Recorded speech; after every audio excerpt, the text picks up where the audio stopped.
Hello friends, कैसे हैं आप सब। आज की इस वीडियो में हम लोग ये देखेंगे कि हम किस तरीके से PHP को MySQL के साथ कनेक्ट कर सकते हैं। सबसे पहले आपने जाना है क्रोम पर और वहाँ पे लिखना है डाउनलोड XAMPP, बिकॉज आपको ये चीज़ मेक श्योर करनी है कि आपके पास अपाची XAMPP अपने PC में इंस्टॉल होना चाहिए। लिंक डिस्क्रिप्शन में मौजूद है, इंस्टॉलेशन गाइड आप वहाँ से देख सकते हैं। तो without wasting any time let's just go on to the project कि हम आज क्या बनाने वाले हैं। सबसे पहले आपने क्या काम करना है कि जब आप इंस्टॉल कर लेंगे तो अपने लोकल होस्ट में देखेंगे XAMPP के फोल्डर को और उसके अंदर आपने चेक करना है htdocs। उसके अंदर जाने के बाद आपने यहाँ पे क्रिएट करना है फोल्डर। न्यू फोल्डर पे जाने पे आपने उस प्रोजेक्ट का नेम लिखना है जो प्रोजेक्ट आप बनाने जा रहे हैं। तो अभी फ़िलहाल हम टेस्ट नाम रख देते हैं कि हम एक टेस्टिंग टाइप का प्रोजेक्ट तैयार कर रहे हैं। लिंक के ऊपर मैं जाके CMD लिखूंगा और वहाँ पर मैं लिखूंगा कोड डॉट, ताकि मेरा विजुअल स्टूडियो कोड इस फोल्डर पर ओपन हो सके।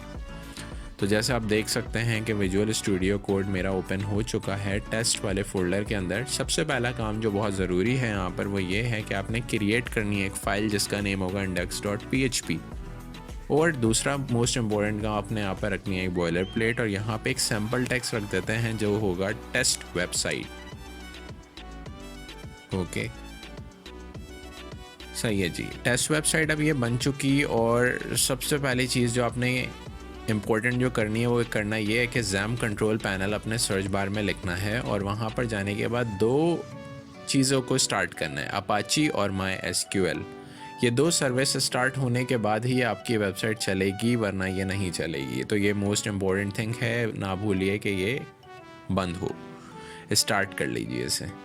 क्रोम पर जाएं और यहाँ पर अब आप इस तरीके से अपने प्रोजेक्ट को सर्च कर सकते हैं कि localhost/test। अगर मैं यहाँ पर TEST लिख दूँ तो मेरा वही फोल्डर आ जाएगा जहाँ पर मेरी वेबसाइट शो होगी अभी थोड़े देर में। ओके, सो आपकी जो लिंक होगी वो होगी index.php, क्योंकि बाय डिफ़ॉल्ट अगर आप ना भी लिखते हो तो ऑटोमेटिकली उठा लेता है। अच्छा, अब आप इस वेबसाइट को क्योंकि हमें वहाँ पर शो करना है तो सबसे पहले आपने एक PHP की स्क्रिप्ट लिखनी होगी index.php के अंदर, जिसमें आपने ये लिखना है कि यहाँ पे हम इको होती है प्रिंटिंग स्टेटमेंट PHP के अंदर, हम यहाँ पे 1 प्रिंट करने वाले हैं। तो अगेन अब ज़रा चेक करते हैं कि किस तरीके से ये हो सकता है। सबसे पहला काम आपने ये करना है कि लोकल होस्ट लिखा और टेस्ट लिखा।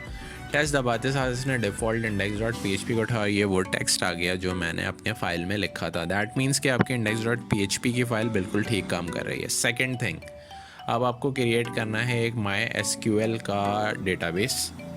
तो आपने डेटाबेस पे जाने के बाद लिखा एक डेटाबेस, मैंने जैसे टेस्ट लिखा है, मैंने क्रिएट किया टेस्ट के नाम से एक डेटाबेस, और एक टेबल क्रिएट किया टेस्ट के नाम पर। 2 कॉलम्स मैं यहाँ पर बनाऊँगा, एक ID और दूसरा नेम।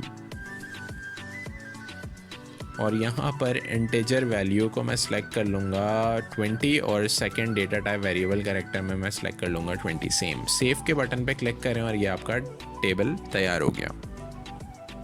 जैसे कि अब डेटाबेस का नाम टेस्ट है और टेबल का नाम टेस्ट है, तो अब हमें कनेक्शन बिल्ड करना है कि ये फ़ाइल किसी तरीके से उस डेटाबेस के साथ कनेक्ट हो जाए। तो आपने क्या किया, एक टेक्स्ट फाइल क्रिएट की .php कर जहाँ पर आपने config.php का नाम दिया और एक स्क्रिप्ट लिखी यहाँ पर 4 फंक्शंस के साथ, जो कि पहली होगी डिफ़ाइन का फंक्शन हम यहाँ पर यूज़ करेंगे, और पहली दफ़ा में लिखेंगे हम यहाँ पर db सर्वर, और पहली वैल्यू पास कर देंगे लोकल होस्ट, क्योंकि आपकी ये वेबसाइट लोकल होस्ट पर भी रन कर रही है। ठीक है, इस फंक्शन को मैं 4 दफ़ा पेस्ट करूँगा क्योंकि मेरे पास 4 वेरिएबल होने चाहिए जिसके थ्रू आपकी कनेक्शन बिल्ड होगी। तो मैंने क्या किया कि मैं लिखने के बजाय कॉपी पेस्ट कर लेता हूँ। तो 1 2 3 ये बन गए मेरे 4 फंक्शंस। सेकंड पे आपने नाम रखना है DB यूज़र नेम, फिर आपने नाम रखना है DB पासवर्ड, और फिर रखना है DB नेम। तो DB स्टैंड्स फॉर डेटाबेस। सबसे पहला काम आपने ये करना है कि DB सर्वर पे लोकल होस्ट, मैं इसकी स्पेलिंग सही कर दूँ LOCALHOST। यूज़र नेम को इरेज करके आपने यहाँ पर पास करना है रूट। ये आपने बिल्कुल एज इट इज़ लिखना है जैसे मैं आप स्क्रीन के सामने आप देख रहे हैं। यूज़र नेम पासवर्ड होगा इसका नल, और डेटाबेस का नाम क्योंकि मैंने टेस्ट रखा था तो यहाँ पे मैं एज इट इज़ पेस्ट कर दूँगा। हम सबसे पहले एक वेरिएबल क्रिएट करेंगे जिसमें MySQLi कनेक्ट का फंक्शन पास करेंगे, और ये चारों जो ऊपर वेरिएबल तैयार किए हैं वो चारों वेरिएबल इसके अंदर पास कर देंगे।